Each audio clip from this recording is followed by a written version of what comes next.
चलिए शुरुआत करते हैं दोस्तों आज के न्यूज़पेपर की। हम सबसे पहले देखने वाले हैं पहली न्यूज़ जो कि भारत और चाइना की रिलेशन को बताती है। एक बात और बताना चाहता हूं कि अभी मैं थोड़ा टाइम नहीं दे पा रहा हूं, गांव आया था शादी अटेंड करने के हिसाब से, तो अभी एक हफ्ते का मेरा टूर था, इसलिए 2 दिन का न्यूज़पेपर भी मिस हो गया था आने जाने में, और ज़्यादा टाइम भी नहीं दे पा रहा हूँ। ये भी हो सकता है कि 1-2 दिन और भी मिस हो जाए, लेकिन मैं कोशिश करूँगा अपनी तरफ से, भले ही आधे घंटे का हो, लेकिन मैं न्यूज़पेपर ज़रूर डालूँगा। तो पहली न्यूज़ हम देखेंगे भारत और चाइना की रिलेशन को बताती है। थोड़े से इतिहास की तरफ हम जाएंगे, समझने की कोशिश करेंगे कि चाइना के साथ में हमारे जो बहुत समय पहले किस प्रकार से रिलेशन रहे थे, अंग्रेज़ों के आने के पहले किस प्रकार से हमारे रिलेशन चलते थे चाइना के साथ में। तो हजारों वर्षों तक तिब्बत ने एक ऐसे क्षेत्र के रूप में काम किया था जिसने भारत और चाइना को भौगोलिक रूप से अलग रखा। चीन और भारत बीच में पड़ जाता है तिब्बत, लेकिन 1950 में चीन ने तिब्बत पर आक्रमण करके वहां पर कब्जा कर लिया और भारत और चीन डायरेक्ट अपनी बाउंड्री को शेयर करने लग गए थे। और वहीं यदि हम 20वीं सदी तक की बात करें तो उतने ज़्यादा हमारे गहरे रिलेशन नहीं थे चाइना के साथ में, और रीज़न एक ही है, तिब्बत का बीच में आ जाना। तो 20वीं सदी के मध्य तक भारत और चीन के बीच में संबंध बहुत कम थे। व्यापारी आते जाते थे, तीर्थयात्री आते जाते थे, और विद्वानों के आवागमन तक ही रिलेशन हमारे लिमिटेड थे। विद्वानों के आवागमन मतलब आप जैसे कि ह्वेनसांग और फाहियान की बात कर सकते हैं, जो कि भारत आए थे बौद्ध धर्म का अध्ययन करने के लिए। फिर 1954 में नेहरू और झाऊ एनलाई ने हिंदी चीनी भाई भाई के नारे के साथ में पंचशील सिद्धांत पर सिग्नेचर करे थे, ताकि क्षेत्र में शांति स्थापित करने के लिए हम कुछ प्लानिंग कर सकें। फिर 1959 में 1959 में तिब्बती लोगों के आध्यात्मिक और लौकिक प्रमुख, जिसको हम बोलते हैं दलाई लामा, और उनके साथ ऐसे कई तिब्बती शरणार्थी हैं जो कि हिमाचल प्रदेश के धर्मशाला में आकर के बस गए थे। और यही बात फिर चाइना को पसंद नहीं आती जब हमने दलाई लामा को शरण दिया था। तो इसके पश्चात चीन ने भारत पर तिब्बत और पूरे हिमालयी क्षेत्र में विस्तारवाद और साम्राज्यवाद के प्रसार का आरोप लगा दिया। फिर 1962 में सीमा संघर्ष से द्विपक्षीय संबंधों को गंभीर झटका लगा था। 1976 में राजनयिक संबंध फिर से बहाल किए गए। इसके बाद समय के साथ साथ जो बाइलैटरल रिलेशन हैं वो धीरे धीरे सुधरने लगे थे। फिर 1988 में प्रधानमंत्री राजीव गांधी ने बाइलैटरल रिलेशन के नॉर्मलीकरण की प्रक्रिया चालू किया, चीन का दौरा किया। दोनों पक्ष सीमा विवाद के प्रश्न पर पारस्परिक समाधान निकालने और भी बाकी के जो क्षेत्र हैं वहाँ पर द्विपक्षीय संबंधों को विकसित करने के लिए बातचीत किए थे। फिर 1992 में भारतीय राष्ट्रपति आर वेंकटरमन भारत गणराज्य की स्वतंत्रता के बाद चीन का दौरा करने वाले पहले राष्ट्रपति बने थे, पहले भारतीय राष्ट्रपति। फिर 2003 में भारतीय प्रधानमंत्री वाजपेयी ने चीन का दौरा किया। फिर दोनों पक्षों ने भारत चीन संबंधों में सिद्धांतों और व्यापक सहयोग पर घोषणा करी थी। इसको इंग्लिश में हम क्या बोलते हैं, the declaration on the principle and comprehensive cooperation in China India relations. फिर साल 2011 को चीन भारत विनिमय वर्ष के रूप में और 2012 को चीन भारत मैत्री और सहयोग वर्ष के रूप में सेलिब्रेट किया गया था। फिर 2015 में क्या होता है, भारतीय प्रधानमंत्री ने चीन का दौरा किया था। इसके बाद चीन ने भारतीय आधिकारिक तीर्थयात्रियों के लिए नाथुला दर्रा खोलने का फैसला किया था। भारत ने चीन में भारत पर्यटन वर्ष सेलिब्रेट किया था। फिर 2018 में चीन के राष्ट्रपति और भारतीय प्रधानमंत्री दोनों के बीच वुहान में भारत चीन अनौपचारिक शिखर सम्मेलन का आयोजन किया गया था।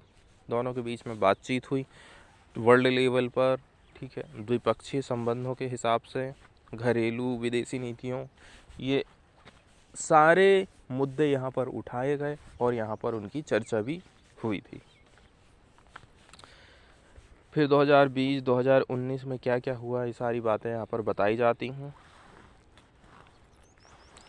भारत के राजनीतिक संबंध की यदि हम बात कर लें तो भारत और चीन के जो शीर्ष नेता है ना द्वारा 2 अनौपचारिक शिखर सम्मेलन आयोजित किए गए और वैश्विक और क्षेत्रीय मुद्दों पर गहन विचार विमर्श किया गया। इसके साथ साथ हम देखते हैं लगातार एक लीडर दूसरे लीडर के यहाँ आते जाते रहते हैं। ठीक है, अंतर संसदीय मैत्री समूह की स्थापना करी गई है। बहुत सारे ग्रुप ऐसे हैं जिसमें चाइना भी मेंबर है, इंडिया भी मेंबर है, वहाँ पर भी आमना सामना चाइना के साथ में हो ही जाता है। वहीं आर्थिक संबंधों की बात कर लें, 21वीं सदी के शुरुआत से अब तक भारत और चीन के बीच होने वाला व्यापार $3 बिलियन से बढ़कर के $100 बिलियन मतलब 32 गुना हो गया है। साल 2019 में भारत और चीन के बीच होने वाले ट्रेड की मात्रा थी $92.68 बिलियन। भारत में औद्योगिक पार्क, ई कॉमर्स, कई सारे ऐसे सेक्टर हैं जहां 1000 से ज़्यादा चाइना की कंपनी ने एंटर ले लिया है। भारतीय कंपनियां भी चीन के बाज़ार में अपने पैर फंसा रही हैं। चीन में निवेश करने वाली 2/3 से अधिक भारतीय कंपनियां लगातार मुनाफा कमा रही हैं। मतलब कि चीन में यदि हमारी कंपनियां गई हैं तो वो कंटिन्यू प्रॉफिट में है। 2.7 बिलियन से अधिक लोगों के संयुक्त मार्केट और दुनिया के 20% के सकल घरेलू उत्पाद के साथ भारत और चीन के लिए आर्थिक और व्यापारिक सहयोग के क्षेत्र में व्यापक संभावनाएं अभी भी मौजूद हैं। भारत में चीनी कंपनियों का जो संचयी निवेश है $8 बिलियन से भी अधिक का है। फिर विज्ञान और प्रौद्योगिकी के रिलेशन हमारे कैसे हैं भारत और चाइना के साथ में, रक्षा संबंध कैसे हैं। भारत और चीन के बीच में हैंड इन हैंड संयुक्त आतंकवाद रोधी अभ्यास के अब तक 8 संस्करण हो चुके हैं, हैंड इन हैंड ट्रेनिंग जिसको बोलते हैं। फिर पीपुल टू पीपुल कनेक्ट की बात करें तो दोनों ही देशों ने कला, प्रकाशन, मीडिया, फिल्म, टेलीविज़न, संग्रहालय, खेल, युवा, पर्यटन, स्थानीयता, पारंपरिक चिकित्सा, योग, शिक्षा, थिंक टैंक, ये दोनों के आदान प्रदान में, दोनों चीज़ों के आदान प्रदान में दोनों देशों ने बहुत अच्छी तरह से काम किया है। दोनों देशों ने सिस्टर सिटीज़ और जिसको 7 बहनें बोलते हैं और प्रांतों के 14 जोड़े स्थापित किए हैं। फुजियान प्रांत और तमिलनाडु को सिस्टर स्टेट के रूप में, जबकि चिनझाऊ और चेन्नई नगर को सिटीज़ के रूप में विकसित किया जाएगा। तो ये सिस्टर सिटीज़ के बारे में जानकारी है, ये 7 बहनों वाला नहीं है। फिर विवाद के कौन कौन से बिंदु हैं, इनको हम समझने की कोशिश करते हैं। जैसे कि सीमा में अक्सर विवाद होते रहता है। ठीक है, चाइना कहता है कि इंडिया घुस गया और इंडिया कहता है कि चाइना घुस गया। इसके अलावा भी कुछ बातें हैं, जैसे कि यूनाइटेड नेशन सिक्योरिटी काउंसिल में जब भी किसी व्यक्ति तो हम नहीं कह सकते, जब भी कोई ऐसा मुद्दा जिससे पाकिस्तान प्रभावित हो रहा है, जो पाकिस्तान के हित में नहीं चाह रहा है, ठीक है, तो वहाँ पर वीटो लगा देता है चाइना। पहले नंबर की बात ये है। बेल्ट एंड रोड इनिशिएटिव की यदि हम बात कर लें तो बहुत सारा क्षेत्र ऐसा है भारत का, ठीक है, जो कि चाइना ने ऑक्यूपाई कर लिया है, कुछ हिस्सा पाकिस्तान के पास में है। तो आप बेल्ट एंड रोड इनिशिएटिव को यदि वहाँ से गुजार रहे हो, इसका मतलब ये है कि अब भारत को वो ज़मीन देना नहीं है, ठीक है, और भारत उसको लेने में भी उसकी हालत ख़राब हो जाएगी यदि वो ऐसा निर्माण कर लेता है वहाँ पर। तो ये भी कुछ विवाद वाले मुद्दे हैं। सीमा पर विवाद तो चलते ही रहता है हमेशा। क्लैशेस हमें देखने को मिला जहाँ पर दोनों सेनाओं के सैनिकों के बीच में झड़प हुई थी और ठीक है, दोनों तरफ की जो सैनिक हैं वो मारे गए थे। अब हम सीधे चलते हैं न्यूज़ की तरफ और न्यूज़ को डिस्कस करते हैं। देखिए, चाइना को काउंटर करने के लिए पार्टिकुलरली हम सीमा क्षेत्र वाली बात कर रहे हैं कि वहाँ से हम कैसे करके निपटारा कर सकते हैं। तो थोड़ा सा दबाव बनाने के हिसाब से हम ज़्यादा सैनिक वहाँ पर रखना चाहते हैं। तो चाइना के ऊपर आंख गड़ाते हुए हम क्या काम करें हैं, कैबिनेट ने क्लियर कर दिया है 7 आईटीबीपी बटालियंस को। 9000 से भी ज़्यादा जो लोग हैं इनकी भर्ती करी गई है। हम इनको भेजने वाले हैं अरुणाचल प्रदेश। 4800 करोड़ सैंक्शन किए गए हैं वाइब्रेंट विलेजेस प्रोग्राम के अंतर्गत to stop migration and boost tourism in the border village. Border के किनारे किनारे जो गांव बसे हुए हैं वहाँ पर सरकार ज़्यादा पैसा खर्चा कर रही है, लोगों को वहीं के वहीं रोज़गार दिया जाएगा ताकि ये लोग गांव छोड़कर बाहर जाए ना। ठीक है, गांव रहता है तो कम से कम गांव के बहाने से ही हमारी जो ज़मीन है ना वो बची हुई है। इसलिए सरकार चाहती है कि हम टूरिज्म को बढ़ावा देंगे, हम वहाँ पर रोज़गार अवेलेबल कराएंगे ताकि गांव वाले गांव छोड़कर जाएंगे नहीं। और ये काम किया जा रहा है गवर्नमेंट ऑफ इंडिया की तरफ से वाइब्रेंट विलेज प्रोग्राम के अंतर्गत। तो ये जो वाइब्रेंट विलेज प्रोग्राम है इसको भी हम थोड़ा सा देख लेते हैं।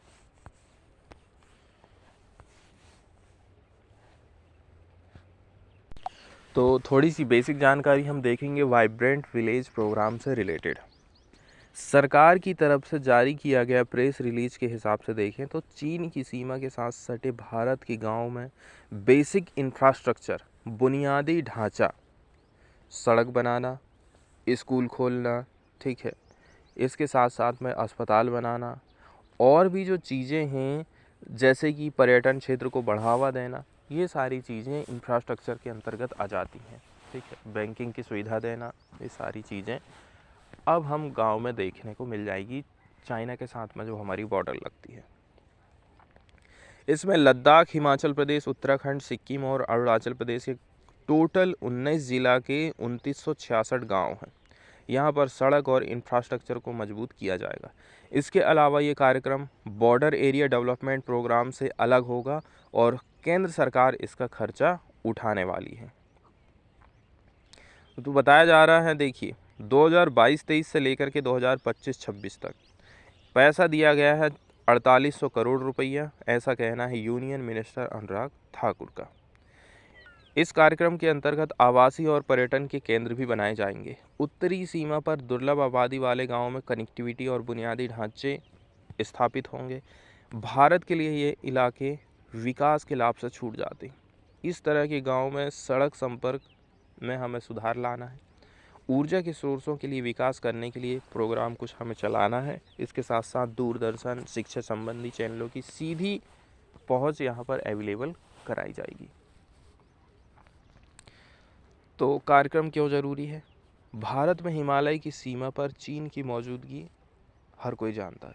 ऐसे में ऐसे प्रोग्राम की घोषणा काफ़ी महत्वपूर्ण कदम हो जाता है। चीन सक्रिय रूप से भारत से लगी सीमा पर निर्माण के काम को अंदाज़ा दे रहा है, क्योंकि वो खुद गांव बसाते जा रहा है। वो तो नए गांव बसा रहा है, हम तो जो है उन्हीं के लिए कुछ कर रहे हैं। उसने तो सीमा के किनारे कई सारे गांव बसाना चालू कर दिया है। तो बहुत सारे जो लोग होते हैं ना, एक तो आतंकवाद से, लड़ाई झगड़े से, सैनिक लोगों से परेशान होके, चाहे वो चाइना के हों चाहे कोई भी हों, कभी कभी क्या है ये लोग भी परेशान हो जाते हैं, गांव में रहना नहीं चाहते। एक तो रोजी रोटी का कोई साधन नहीं रहता है। तो इसी के चलते चलते सरकार ने ये स्कीम चालू करी थी।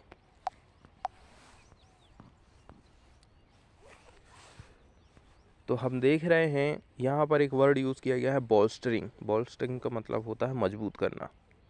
सोशल और सिक्योरिटी फ्रेमवर्क को मजबूत करने के लिए ही चाइना बॉर्डर के साथ साथ में यूनियन कैबिनेट ने क्या काम किया था, वेडनेसडे के दिन अप्रूवल दे दिया था राइजिंग ऑफ 7 न्यू बटालियन। यहाँ पर 7 न्यू बटालियन अब हमको देखने को मिलेंगे इंडो तिब्बतियन बॉर्डर पुलिस में। इसके साथ साथ में 4800 करोड़ रुपया दिया गया है वाइब्रेंट विलेज प्रोग्राम के अंतर्गत, ताकि लोगों के माइग्रेशन को हम रोक सकें और टूरिज्म को बढ़ावा दे सकें। तो कैबिनेट कमेटी ने जो कि सिक्योरिटी के ऊपर बनाई गई थी, क्लियर कर दिया है एक प्रपोज़ल को, ठीक है, ताकि हम जो है आईटीबीपी बटालियन की संख्या को बढ़ा सकें। टोटल जो रिक्वायरमेंट रहेगी वो होगी 9400 व्यक्तियों की। ठीक है, अरुणाचल प्रदेश में हम डिप्लॉयमेंट करने वाले हैं, जहाँ पर 47 नए बॉर्डर आउटपोस्ट हैं और 12 स्टैगिंग कैंप्स हैं। इस कंस्ट्रक्शन के अंतर्गत अभी काम चल रहा है। फिर जो आउटपोस्ट रहेंगी इनको सेक्शन किया गया था जनवरी 2020 में। सबकी यदि हम बात करें तो टोटल 176 आईटीबीपी पोस्ट हैं along 34,488 kilometre line of actual control. इसके अलावा ठीक है, एक सेक्टर हेडक्वार्टर बनाया जाएगा आईटीबीपी का, इसका भी अनाउंसमेंट हो चुका है। यूनियन मिनिस्टर अनुराग ठाकुर का कहना है ये जो डिसीजन है ये लिया गया है हमारी बॉर्डर कंडीशन को देखते हुए। और जो हेडक्वार्टर रहेगा ये भी बताया जा रहा है कि बॉर्डर के एरिया में ही हम इसको बनाएंगे। Under this 1808.15 crore non requiring expenditure has been approved for construction of official and residential building. तो बहुत सारी ऑफिसेज बनाई जाएंगी, रेजिडेंशियल बिल्डिंग बनाई जाएंगी इस स्कीम के अंतर्गत, और 1808 करोड़ रुपया इसमें डिस्ट्रीब्यूट किया गया है। यहाँ पर लैंड एक्विजिशन भी देखने को मिलेगा, आर्म्स और एम्यूनिशन रखने को भी हमको देखने को मिलेगा। A recurring expenditure of 963 crore per year for the salary and ration of personnel has been approve. इसके अलावा सैलरी के लिए पैसा कितना दिए हैं, राशन के लिए कितना पैसा दिए हैं यहाँ पर बताया जाता है। इसके बाद वाली न्यूज़ हम देखने वाले हैं वेस्ट बंगाल के बजट से रिलेटेड ये न्यूज़ आई है। तो सबसे पहले हम बजट के बारे में कुछ बेसिक जानकारी देखने वाले हैं। बजट शब्द का डेवलपमेंट हुआ था फ्रेंच शब्द बूजेट से, ठीक है, जिसका शाब्दिक अर्थ होता है एक छोटा चमड़े का थैला। इंग्लैंड के पहले प्रधानमंत्री सर रॉबर्ट वालपोल 1721 से 1742 ने अपने वित्तीय प्रस्ताव के जो कागज़ थे उनको चमड़े के एक थैले में रखे थे। जब वालपोल ने अपने कागज़ों को संसद में प्रस्तुत किया तो लोगों ने मजाक उड़ाया, क्या कहेंगे, द बुगेट ओपन्ड।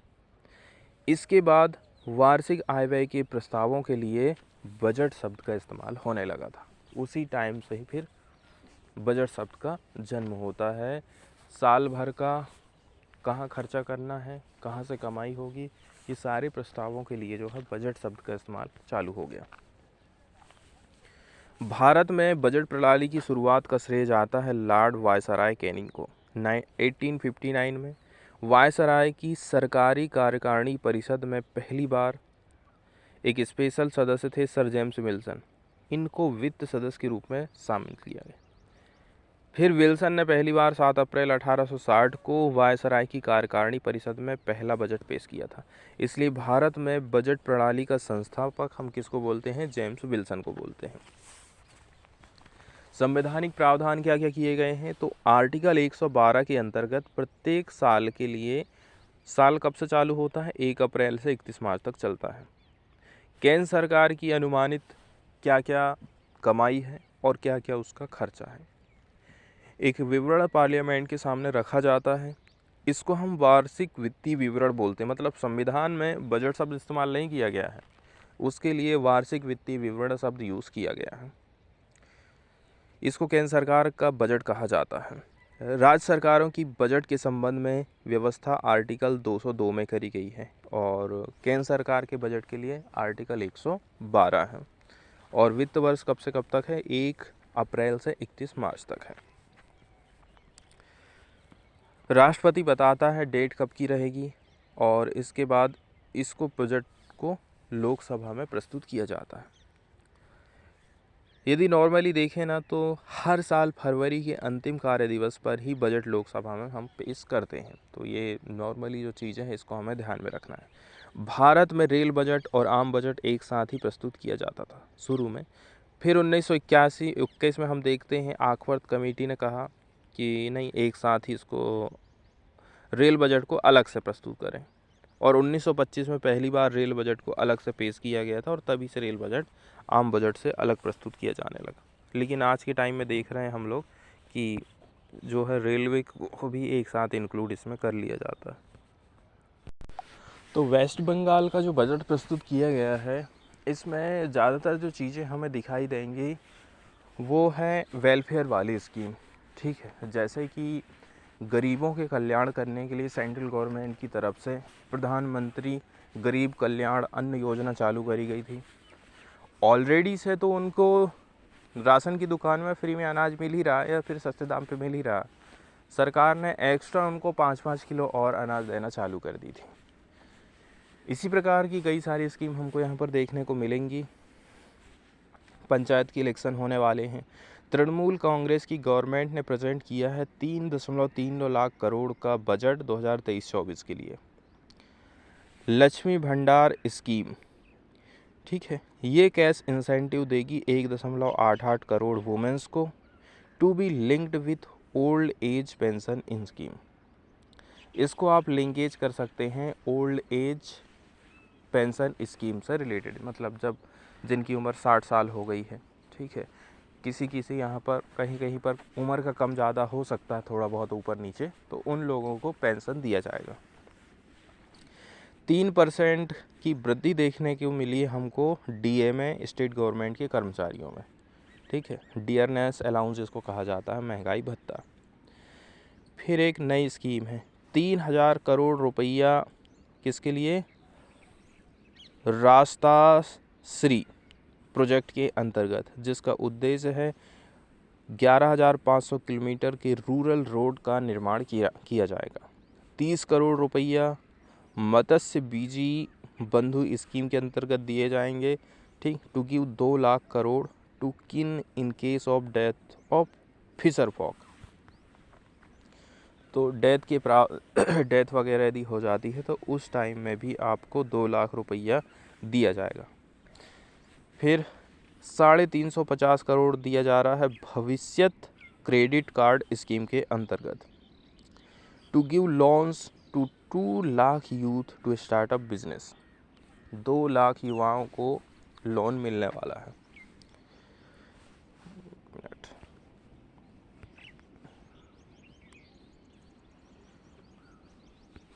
तो 2 लाख लोगों को यहाँ पर लोन देने की बात करी जा रही है। फिर स्टेट जीडीपी के बारे में एक्सपेक्टेशन लगाया जा रहा है कि ये कितनी पहुँच जाएगी। तो स्टेट जीडीपी की जो ग्रोथ रेट है वो रहेगी 8.4% की करंट फाइनेंशियल ईयर के हिसाब से यदि हम बात करें तो। फिर इंडेक्स ऑफ इंडस्ट्रियल प्रोडक्शन, उसमें ग्रोथ देखने को मिलेगी 7.8% की। फिस्कल डेफिसिट 2023-24 के लिए कितना रहेगा, 65,838 करोड़ रुपया का। अब जैसे कि यहाँ पर हम बात कर लेते हैं लक्ष्मी भंडार स्कीम की, जो कि इंसेंटिव प्रोवाइड कर रहा है कितने करोड़ का, 1.88 करोड़ वुमेन को जिनकी उम्र है 25 से लेकर के 60 साल। किसके माध्यम से, ओल्ड एज पेंशन स्कीम के माध्यम से। और भट्टाचार्य यहाँ की कौन है, यहाँ की राज्यपाल हैं, इन्होंने ही इसको बजट को प्रस्तुत किया है। इसके बाद कर लेते हैं इंडिया के जो श्रीलंकन रिफ्यूजी हैं उनके बारे में आवाज़ उठाई जाती है कि कैसे करके हम उनके बारे में कुछ अच्छा सोच सकते हैं, कैसे करके उनका वेलफेयर कर सकते हैं, इसके बारे में यहाँ पर बताया जाता है। तो हम देख रहे हैं श्रीलंका में सिविल वार को हुए आज से लगभग 14 साल हो चुके हैं। The 3 decade war that ended in May 2009, कब ख़त्म हुआ था, मई के महीने में 2009 में ख़त्म हुआ था, जिसने बर्बाद कर दिया था, तबाह कर दिया था पीसफुल प्रॉस्परस नेशंस को। कई सारे जो सिविलियन थे पेरिस्ड हुए, मतलब मारे गए, और जो बहुत बड़ा सेक्शन था वहाँ से छोड़ के भाग गया। Some within the country while others left for foreign land and have lost livelihood and fearing for their lives. आपकी रोजी रोटी चली गई, ठीक है, यहाँ तक आपको लाइफ का भी खतरा बना रहा। कई लोगों ने प्रोटेक्शन ले लिया इंडिया में among a population of identical ethnicity in Tamil Nadu. अब ये तमिलनाडु में जो सेम टू सेम लोग उनको लगे वहाँ पर आकर के वो रहने लगे। They entered India in search of safety. India क्यों गए वो, सेफ्टी के लिए। कई सारे ऐसे थे जिनके पास ट्रैवल के डॉक्यूमेंट्स नहीं थे and were received and hosted by the government of India on humanitarian ground. इसके बाद भी इंडिया ने क्या है, इनको एक्सेप्ट करा था मानवीयता के हिसाब से। मिनिस्ट्री ऑफ होम अफेयर्स की रिपोर्ट कहती है 2020-21 की एनुअल रिपोर्ट यदि हम देखें तो 3,04,269 श्रीलंकन रिफ्यूजी ने एंटर किया था इंडिया में 1983 से लेकर 2012 तक। इनको रिलीफ प्रोवाइड किया गया शेल्टर अवेलेबल कराया गया, सब्सिडी वाला राशन दे रहे हैं, एजुकेशनल असिस्टेंस है, मेडिकल केयर है और कैश अलाउंस है। In addition to warm welcome provided access to public education and health facilities embodies मतलब प्रतीक है government of India's recognition of needs of Sri Lankan refugee, मतलब इंडिया श्रीलंकन रिफ्यूजी की ज़रूरत को समझता है और उस हिसाब से ही इंडिया ने कदम उठाया था।